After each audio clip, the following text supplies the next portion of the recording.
Peace and respect to you all.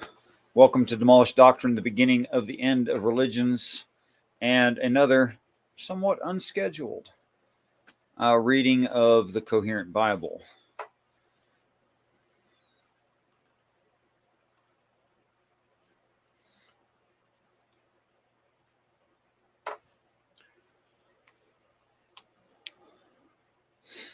Formerly in the King James, it would read, it'd be entitled here, "The Flood Subsides," which is kind of true and kind of not. If you take the words flood and subside back to their original meanings identified in the Bible, then you have people ascending off the planet. So in that way, it's true. The remembrance of angels and the remembrance of the giver of rest, signs of the Lord, had caused everything to be quickened.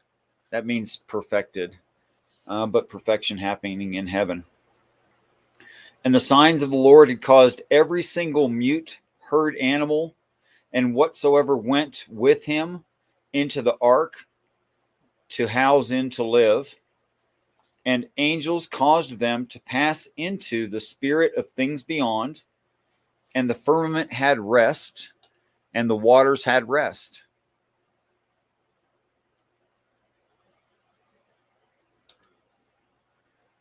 And I'm going to leave that up on the screen for just a minute so you can see what those original words actually are here. I just think the English came out horrible. So I wanted you to be able to see the original words. 8:2. The eye-shaped fountains, which increased the multitudes, and the windows of heaven were stopped, for the angels who covered the earth were finished and shut up. The windows of heaven shut up the angels inside. And the waters had returned from off the earth continually. And after the 150 God-elected Jubilee days, the waters were completed in being decreased. So I'm going to start leaving out these numbers because they don't mean numbers anyway. But after the God-elected Jubilee days, that's the time of man on the planet, the waters were completed in being decreased. Of course, if there's no more of us on the planet, it's completed in the waters being decreased. And the ark rested in the 7th month of perfection, on the day of overcoming the enemy, in the month which ends the ecclesiastical and begins the civil year, over and beyond the looming mountains, where was Ararat, the place that the curse was reversed. I know that rhymes, but it happens to be the definition. Ecclesiastical and civil year. In Jewish tradition, they think of this as parts of a year or actual chronological time frames, and it sort of is. But the ecclesiastical refers to the time of testimony, and the civil year refers to the time that the people live in civility. So it's like saying the 7 years of end times and the beginning of people being in heaven. That kind of ecclesiastical and civil.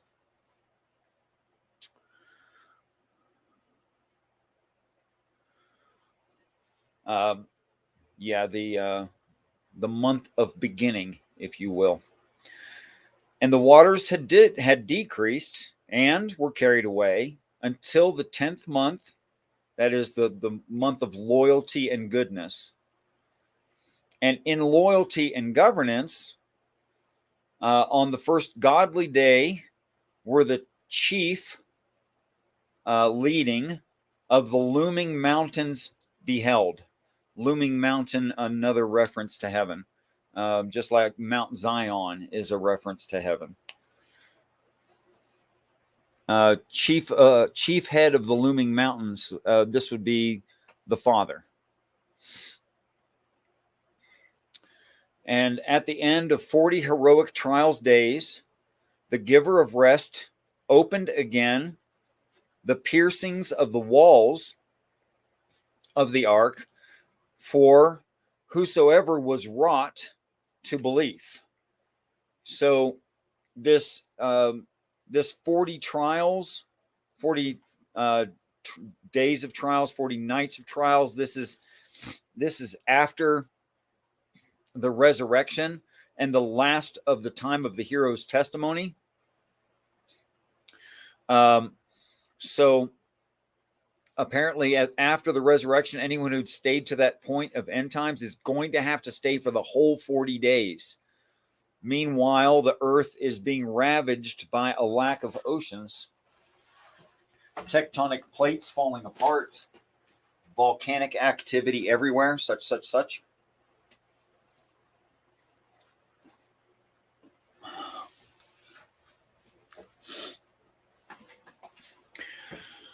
And he sent out. Oh, we have a. Excuse me.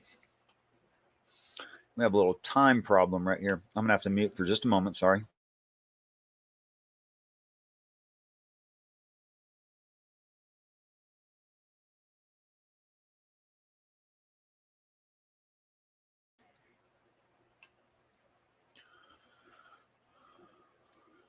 We have a time jump right here. We're apparently going back into a review. And he had sent, past tense, out a meddling raven to go to and fro while the waters were drying up off the earth. Christians don't seem to have a good explanation as to what meddling raven means, but when I went back to the original definitions, it's the meddling raven, by definition, goes to and fro. This is a direct reference to Satan going to and fro over the face of the earth. So it makes sense, again, that the meddling raven is, of course, the beast of Satan.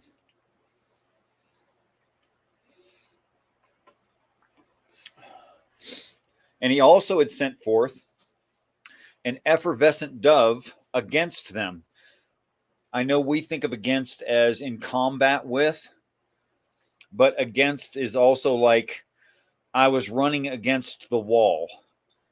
That means beside of the wall. You're not trying to run through the wall. So against in this time and in this context means alongside of, not in combat with. He also sent forth an effervescent dove against them, and to meet them being people, of course, and to contract in anguish among them, that is, he will also suffer, to show the waters and to enlighten them off and beyond, when is the time of the face of the blood red ground. That is when the blood covers the ground, the earth stained with blood. And yes, the amount of blood is greatly exaggerated in an effort to say how terrible it is that any blood is shed. So it's very exaggerated. But the dove found no rest for the sole of his foot, or her foot, and he returned to Noah and into the ark, for the waters were on the face covering the earth. Then Noah put forth his hand and took him and pulled him into the ark. This is the first ascension before the death and resurrection. And Noah waited for another occurrence of 7 perfecting days, that is, had waited for. And again he sent forth the dove out of the ark. This is talking about the cyclic nature of this and how this is always the end of an earth. And the dove came back to him in the evening, or late in the day, or near the end. And behold, in his mouth an olive leaf plucked off, symbolizing a treaty of peace with Noah. And so Noah knew that the waters were abated from off the earth. So there you had a really short synopsis of the whole thing. The dove has now completed its work. And Noah stayed the record again, and again deferred his oath 7 perfect days, and sent forth the effervescent dove to turn back. That means to correct people. There it is right there. The otherwise lost, with the testimony again. And it came to pass in the not perfected but God elected godly year, in the first godly month, in the first godly day, that the first fruits, which is the 7th month of the civil year, the waters dried up from off the earth. So 7th month, I'm afraid being not exactly a month, but a year. This is the 7 years of end times, again, which begin the civil year. That is our transition into the heavens, or the seventh day of God. And the waters dried up from off the earth, of course. And in the month of renewal, which includes the idea of dabbling, of unity repaired, dabbling as in repair, on the 7th and 20th perfect and redemptive day of the month, was the earth dried of waters. So here you have the 7 years and apparently 20 redemptive days.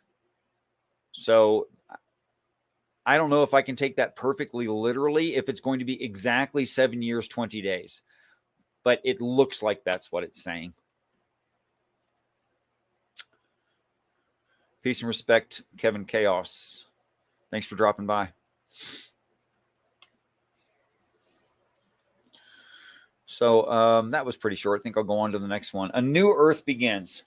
And I really feel like this should be a new chapter because it's a new topic. And why it's not a new topic in the King James Version, etc., is because they have a tradition instead of looking up the words. And angels made a promise unto Noah, the giver of rest, of their intent. That's interesting alone, right? Here we have angels answering to Noah. That's super interesting. To depart and to divide and to share out according to a plan from the ark, dividing mature males and females, and young males and young females, family building block young males, and childbearing females to wed, to be contracting in anguish and suffer together. Oh, I see. This is, yes, this is literally a new earth beginning. Okay, so this is the giver of rest, requesting of angels, angels assigning a promise, a vow to do this thing. And what do? They create a departing and a dividing and a sharing out of adults and young people. And I'm thinking next it'll say where they go. And also intending to bring out with them of, okay, the creatures, of course, them of every living thing with them, of all flesh, fowl, herd, animal, everything that creeps upon the earth, and may abound abundantly in the earth, be fruitful, multiply on this earth. And go, said Noah, or yes, or I agree. Send out young family building block sons and daughters to bear children to wed, one woman for each man to be wedded, and together they will all be contracting in anguish. That is right. On the earth, life is hard. And every beast, every creeping thing, and every fowl whatsoever creepeth upon the earth, unaltered, went forth out of the ark. And build again, said Noah, the giver of rest, obtain children on the offering altar of Jehovah. Take wives, all you clean mute beasts and fowl, and increase the burnt offerings that ascend from the sacrificial altar. That sounds pretty darn violent, actually, to me, when I put on my atheist hat. Build again, or populate. Then what should a populate? What should repopulate? And where are they going to? I knew that would be in here somewhere. Where are they going to? The offering altar. Right there. What does offering altar mean? According to a continuous reading frame, some parts of the Bible spelling it out specifically, if you make an altar for offerings to God, it must be made of soil, that is an earth, literal earth, or it can be the Bible, the two uncut stones with the word of God written in them. Either one of those two things can be used as an offering altar. Those are the only two things ever described. But since we're talking about a repeating cycle of earths being created, and then the people who lived there ascending into heaven offered ascension into a utopian society, this makes perfect sense for me personally. And the smell that Jehovah smelled quickly confirmed and established that the soothing smell commanded by Jehovah, that was commanded and promised for wisdom of mind and heart, was done or completed, or at least all of the intent was there. It was set up. I know that for the English-speaking mind, that's a weird way to look at the word done, but dig into the definitions enough, and it's absolutely there. So apparently it's pleasant and soothing and goodly that creating an earth happens. And I'm thinking that if you took a barren planet and added atmosphere and then water and then plants, animals and stuff, there could be some difference in smell of it. That makes sense to me. That there would be odors found pleasant coming up from the altar. And did again witness for Adam's sake, which is sure understanding of heart, while mankind's understanding of heart is surely evil like the lion's whelp, shaking its head and roaring. Neither again did Jehovah think to slaughter with good witness everything quickened due to his dealings. So we just jumped forward again. The beginning of an earth. Right about there. The end of an earth. Right about there. Checking on chat.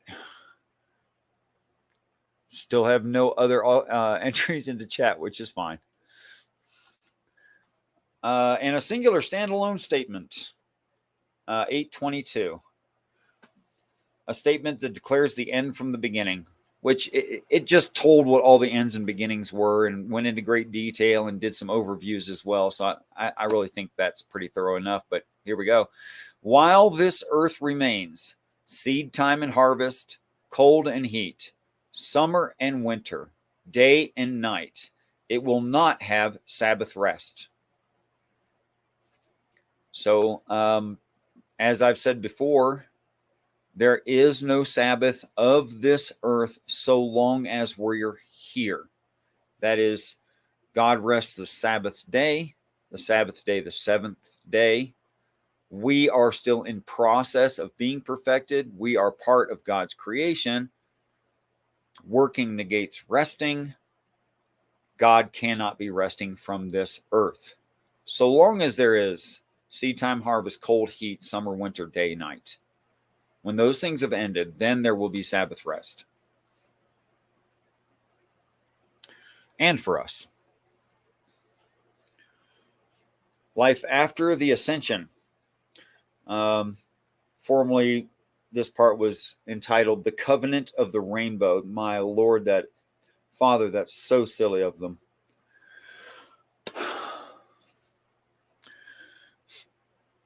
Angels blessed the giver of rest, family building block sons, and said to them, be fruitful and multiply and fill the firmament.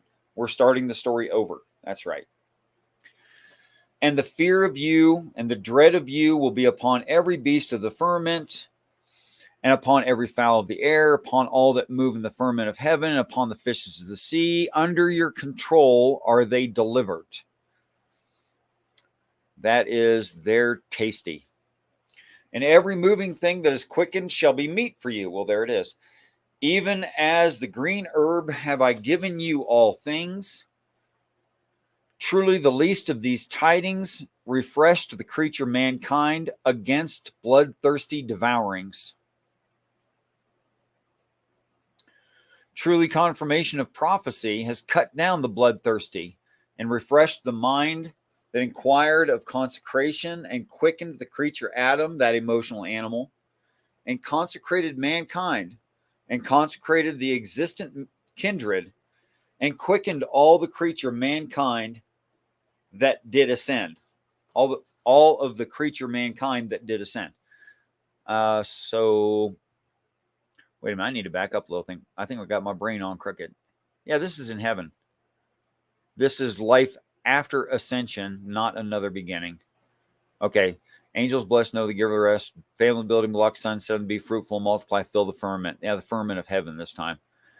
That is to say, we're going to have kids in heaven. And the fear and dread of you will be upon animals, will respect us. We're still going to eat things. And entering into heaven stops our bloodthirsty devourings. So I guess the idea of being wasteful, bloodthirstiness.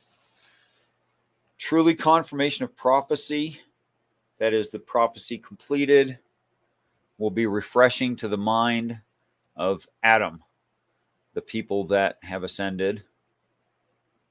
Oh, and now there's rules. Pour out a man's blood, and a man will pour out your blood. Because you have inherited that vain angels wrought the first Adam. So not denying our nature, not taking away our free choice, some think free will, but an ultimatum. We don't kill people. And why do we have that ability even in heaven? Because vain angels or ill-intending angels or not our kind, not godly angels wrought the first Adam. Yes, it's that directly in the text. You will increase and multiply exceedingly, bringing forth abundantly in the firmament storehouses of heaven. And angels spoke that which was required by Noah, giver of rest, to the sons of rest, who were contracted out of suffering and required of the sons of rest. I, those who are mine, will I see, who were confirmed and established by the covenant against the contracting and anguish, in a new covenant, and with you and your yielded carnal fruit, that is children, and all taken from the contraction in anguish, which is the tribulation, every quickened mute beast, every fowl and herd animal, every wild animal of the earth with you, with all that came into the ark, and with every beast from the firmament below. I have completed my prior covenant with you. Neither will any fat-fleshed messengers cut off any more by any large group of beings, deluge, nor will there be again any large group of beings to destroy this earth.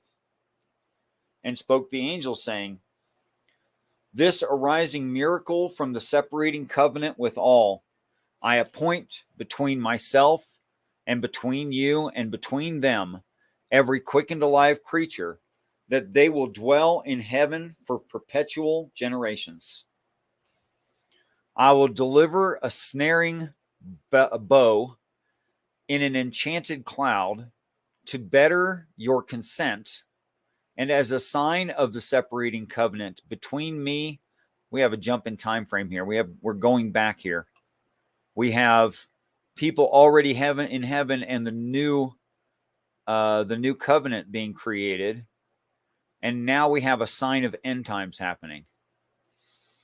I will deliver a snaring bow in an enchanted cloud to better your consent, and as a sign of the separating covenant between me and you, being near to the time of its completion and the beginning of the new covenant in the firmament of heaven. Yeah. And in the King James, like half of that paragraph is lost. It's just not there. Saying there'll be a rainbow in the sky. Extremely brief, not fleshing out the idea, is actually ignoring most of the idea.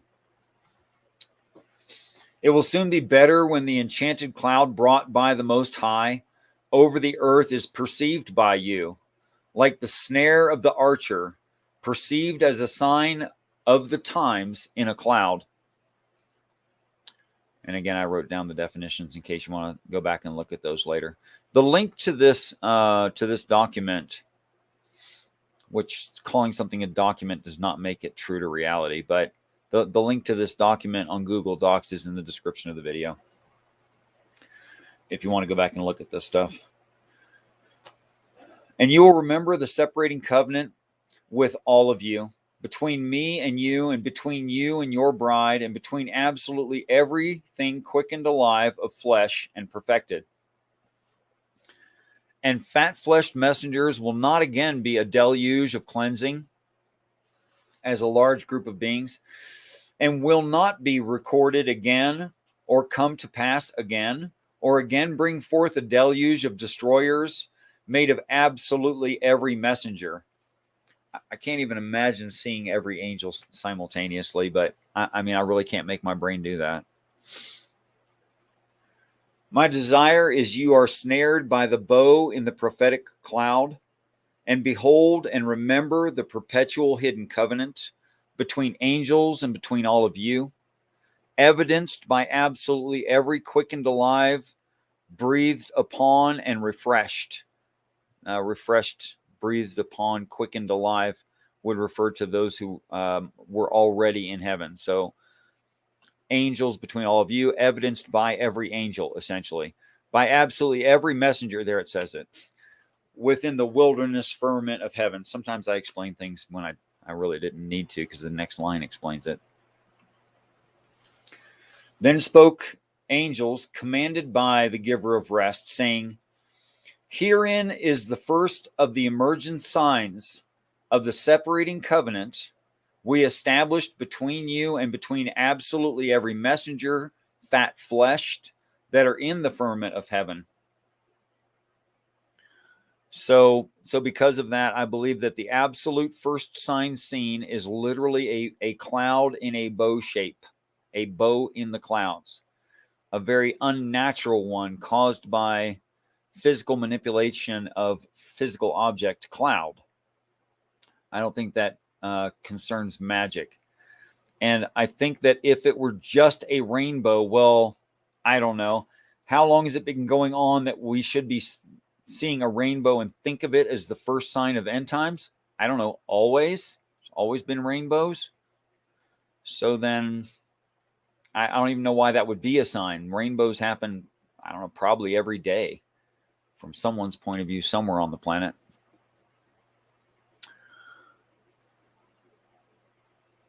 And I think 9:17 is a good place to stop right there. See what's going on. Not much of nothing. Well, that's okay. Thanks for dropping by, Kevin Chaos. I appreciate you. Feel free to comment. If anyone is, well, there's two people watching. If the other human being would like to come in, they're more than welcome to jump into the stream. I will answer to your objections personally, which I think is really the best way to do it instead of speaking generally, because everyone's brain is special and very individual-like.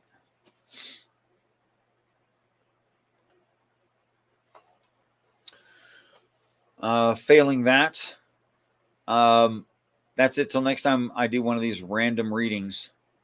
They're not random in order. They're in chronological order with the text, but random as to when I can do them.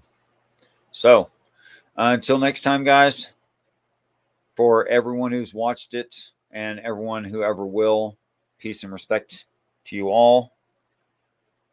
And I want you all to know that I truly do look forward to the day that we're all great friends. And by that, I mean together in heaven. Till next time.